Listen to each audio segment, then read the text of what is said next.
নগাঁৱত অসম অনুসূচিত জাতি পৰিষদৰ কেন্দ্ৰীয় সাধাৰণ সম্পাদক দীপাংকৰ হাজৰিকাৰ সংবাদমেল। কেওট সম্প্ৰদায়ক অনুসূচিত জাতিত অন্তৰ্ভুক্তিৰ সন্দৰ্ভত স্পষ্টীকৰণ দিলে অসম অনুসূচিত জাতি পৰিষদে। আনহাতে সংগঠনটোৰ নগাঁও জিলা সমিতিখন সম্পূৰ্ণৰূপে বৈধ ঘোষণা অসম অনুসূচিত জাতি পৰিষদৰ কেন্দ্ৰীয় নেতৃত্বত। সাংগঠনিক সম্পাদক লক্ষণ হীৰা তেওঁ নগাঁও জিলাৰ পৰা প্ৰতিনিধি কৰিছে। আমাৰ লগত আছে মৰিগাঁও জিলাৰ সভাপতি নিত্য দাস ডাঙৰীয়া, তেজপুৰ জিলাৰ সম্পাদক জিতেন দাস ডাঙৰীয়া, নগাঁও জিলাৰ সম্পাদক আমাৰ জয়ন্ত দাস ডাঙৰীয়া, আমাৰ সাংগঠনিক সম্পাদক শ্ৰদ্ধাৰ ভৱেন্দ্ৰনাথ ভৰালী দেৰগাঁৱৰ বিধায়ক, আৰু আমাৰ 51 জিলা সমিতি আমাৰ আজিৰ তাৰিখত সক্ৰিয় হৈ আছে। মানে আমি পূৰ্ণাংগ অধিৱেশন কৰাৰ আৰু 4খন জিলা আমাৰ এডখত আছে, এডখ সমিতি আছে। অনুসূচিত জাতি পৰিষদ চৰকাৰী স্বীকৃতিপ্ৰাপ্ত অনুসূচিত জাতিৰ একমাত্ৰ সংগঠন, আৰু চৰকাৰৰ লগত আমি আমাৰ আলাপ আলোচনাৰ যোগেদি জাতিৰ সমস্যাসমূহ সমাধানৰ ক্ষেত্ৰত আমি আগ্ৰহী।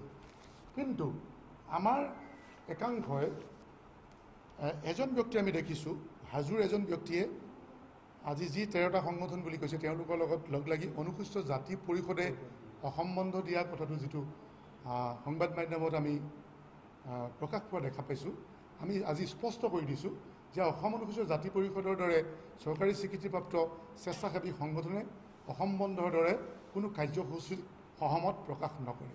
অসম বন্ধই অসমৰ কেতিয়াও উন্নয়ন নকৰে, অসমৰ খাটি খোৱা মানুহৰ জীৱন বিপদাপন্ন কৰে। সেয়েহে আমি কোনো অসম বন্ধৰ প্ৰতি অসম অনুসূচিত জাতি পৰিষদৰ সহমত নাই, মই স্পষ্ট কৰি দিছোঁ। হাজোৰ মই কৈ গ'লোঁ ইতিমধ্যে যে তেওঁলোকৰ যিটো দাবী তাৰ প্ৰতি আমাৰ অলপমানো অসন্মান নাই। কিন্তু যি 16টা উপজাতি অনুসূচিত জাতিৰ লোকসকলৰ অসমত অৱস্থা তথৈবচ, এই লোকসকলৰ উন্নয়নক বাদ দি আমি যদি নতুনকৈ আকৌ OBC অন্তৰ্ভুক্ত বা অন্যান্য সম্প্ৰদায়ক আমাৰ মাজলৈকে লৈ আহোঁ, তেতিয়া এই লোকৰ উন্নয়নটো ক'লৈ যাব? আজিৰ তাৰিখত এটা কথা কিন্তু মই ক'বলৈ থাকি গৈছে যে আমি ভাৰতবৰ্ষত যিটো জাতি গণনাৰ কথাটো আহি আছে, যিটো আৰ্থসামাজিক চেঞ্চাছৰ কথা আহি আছে, এইটো মূল কথা। সকলোৱে আমাক প্ৰশ্ন তোলে যে আপোনালোকে 10 বছৰৰ কাৰণে যি ৰিজাৰ্ভেশ্যন দিছিল, আজি আপোনালোকে 7টা দশক ৰিজাৰ্ভেশ্যনৰ সোৱাদ লৈ আছে, আপোনালোকে বহু উন্নয়নৰ মাজলৈকে গুচি গৈছে, আপোনালোকক আৰু কিয় ৰিজাৰ্ভেশ্যন লাগে? কিন্তু সেইকাৰণে আমি দাবী জনাইছোঁ যে যিটো আৰ্থসামাজিক চেঞ্চাছ বা জাতি গণনা, এইটো ত্বৰান্বিত কৰিব লাগে, সোনকালে কৰিব লাগে। আজি অসমত বসবাস কৰা 16টা উপজাতি অনুসূচিত জাতিৰ লোকসকল কিমান উন্নয়ন হ'ল, তেওঁলোকৰ সম্পদ আৰু অন্যান্য দিশত আজি মাটিৰ অধিকাৰ তেওঁলোকৰ কিমান আছে, এই কথাখিনি প্ৰথমতে স্পষ্ট হওক। তাৰপিছত চিন্তা কৰিব লাগে যে অসমত বসবাস কৰা কোনসকল লোক অনুসূচিত জাতি আৰু জনজাতি হ'ব। যিটো আমাৰ 1 আগষ্ট তাৰিখে অসম বন্ধৰ যিটো কথা আমি শুনি আছোঁ, ইয়াতে অসম অনুসূচিত জাতি পৰিষদৰ কথাও ক'ৰবাত আমি প্ৰকাশ পোৱা দেখা পাইছোঁ। আৰু ইতিমধ্যে আমাৰ জিলাসমূহলৈ আমাৰ 55খন জিলা সমিতি আছে অসমত, আৰু আপোনালোকক কথাটো কৈ মই ভাল পাম যে আমাৰ 55খন জিলা সমিতিৰ যি তালিকা, অসমৰ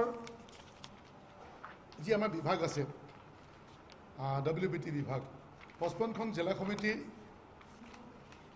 আমাৰ এই বিভাগে মাননীয় মন্ত্ৰীৰ অনুমোদন ক্ৰমে বিভাগসমূহে আমাৰ প্ৰতি জিলা কমিটিৰ প্ৰেচিডেণ্ট ছেক্ৰেটাৰীসকলৰ তালিকাসমূহ ইয়াতে ফোন নাম্বাৰ সহ আমাৰ দিয়া আছে।